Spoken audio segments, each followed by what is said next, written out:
Maths সকলোৱে খুব সুন্দৰকৈ কৰিব পাৰিব। আজি তোমালোকে কিবা এটা মেথছ লৈছোঁ, if sin a 3/4 then tan a and cos a উলিয়াব লাগিব।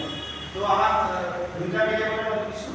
ইয়াতে কথাটো হ'ল যে আমাৰ sin a দিয়া আছে, tan a আৰু cos a উলিয়াব লাগিব। কেনেকৈ কৰিম?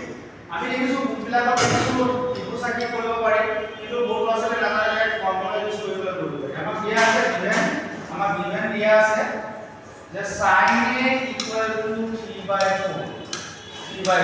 গতিকে আমি উলিয়াব লাগে tan a আৰু cos a। গতিকে আমি এটা ফৰ্মুলা জানো, we know that sin square theta plus cos square theta equal to 1 এইটো ফৰ্মুলা এপ্লাই কৰি আমি কৰিব পাৰোঁ।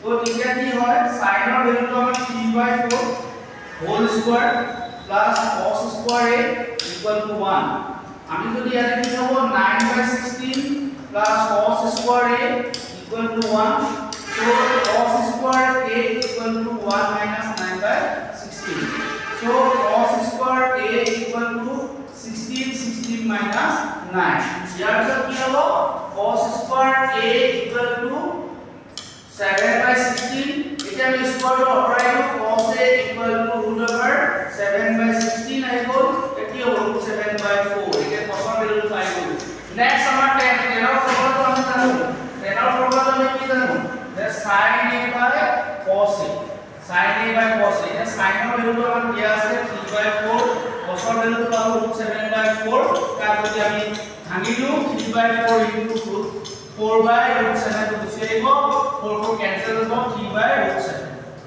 এনেকৈ কৰিব